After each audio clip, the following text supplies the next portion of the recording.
Nobody. If you ask me, a fantastic movie.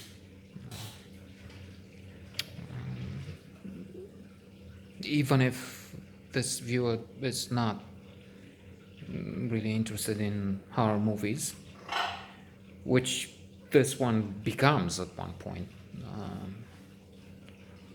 if not in the classic manner that horrified me decades ago, which probably the first real horror movie that I've seen, which created a nausea for the rest. The Evil Dead, or something with a forest with trees that come and impale people and gut spilling. And well, it's not. It's not that kind of movie. That's true. Even if one is horrified, I would say. I mean, I certainly was. An Austrian motion picture with really two characters that make this rather unforgettable. There will be some supporting roles there, of course, not many, 4 maybe. But it's between this old man. I was trying to calculate how old does he have to be? About 90 or so, because he is suspected of having participated in the war, and he couldn't have been guilty, say, of inflicting pain on people at the age of 3, could he? And then the hero, if you will, Nobody. It's not. I don't know how to say it with an accent. Maybe I already have this accent. When I say nobody in general, I just always pronounce the name of this man, Afghani, young Afghani man. It's a nickname we learn throughout in the story when he has his leg cut off. No, I'm sorry. When he has his leg cut off, it tells more about the ordeal of his family. About the nickname, he mentions before. So he has worked in one of the bases in Afghanistan for the Germans. That's why he speaks German, very good German actually. Well, for the short period he has had the chance to learn it, not in a set proper environment, not in school, but just working on the base there for the German soldiers. And they had nicknames for those working for them. Nobody was him. And he also tells this thing that when somebody died working there, he's killed as a retribution, revenge, or just it's a dangerous place in and around the base.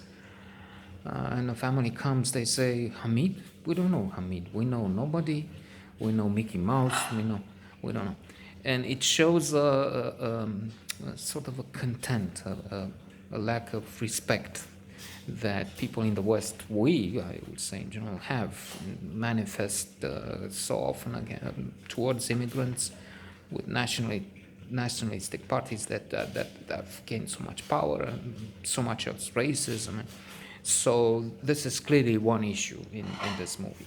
And we have the old man who has this vicious attitude to begin with. So his dog has died. He needs to dig a hole. He's very old, as I said. Not clear how old, but really, really old. And as he goes to get a sort of a stick, a club for his tool, he's seen by Nobody. Nobody, in fact, it's not Nobady, it's an I at the end. Nobody, that's his nickname, and the name of the film and the name of that we use for our character, for our hero. So the young man is trying to offer him some help. Hair,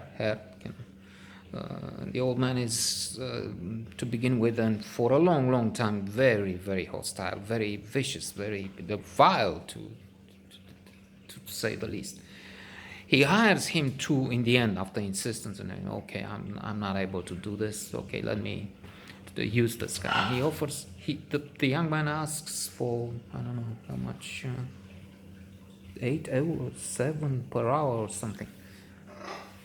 But the old man wouldn't do it for more than 3, which is, I mean, the poor Afghani would only get a sandwich, which, since I mentioned, reminded me also of the experience we had in Austria, where they've been more than unfriendly, hostile, and vicious to us too.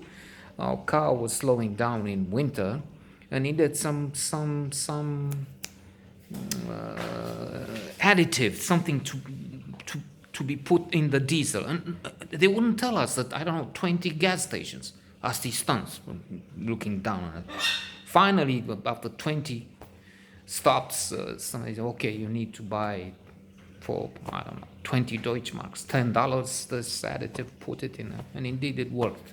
But the others were just, I mean, why should I call assistants to pay $1,000 to have the car taken to, I don't know, a mechanic? But anyway, so let's, hostile, very, very brutally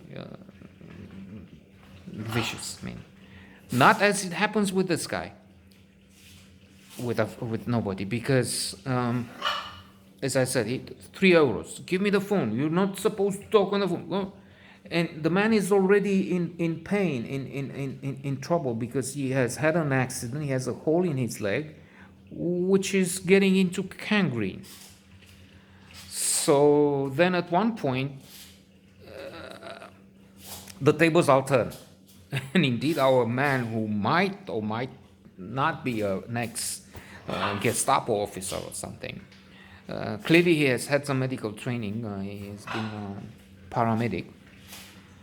But not enough. So he takes, when he sees how serious the guy, he goes to the station, or to the bus stop, when after the thing is finished, the work and the hole for the dead dog, because he's feeling some remorse maybe. And anyway, oh, you don't have a place. Oh, come. He's offering some food.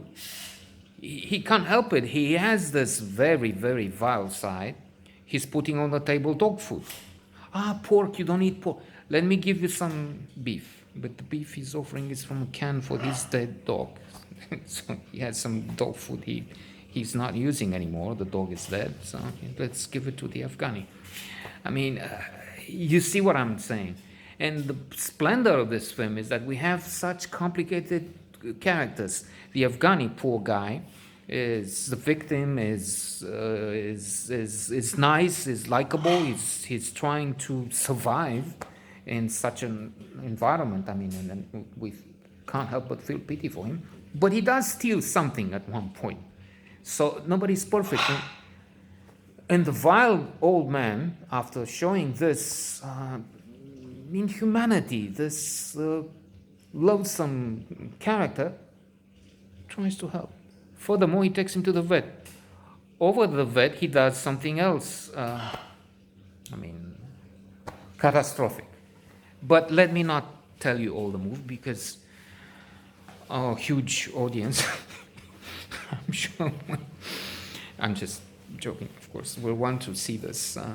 And if you have a subscription to HBO, chances are it is in your neighborhood, because I've seen it on Cinemax the other day. So it could be on for your HBO Go or something. It's there. And it's something worth seeing. I mean, it's, as I said, it has horror scene. It has the politics involved. It has themes like kindness, humanity, murder. A great film.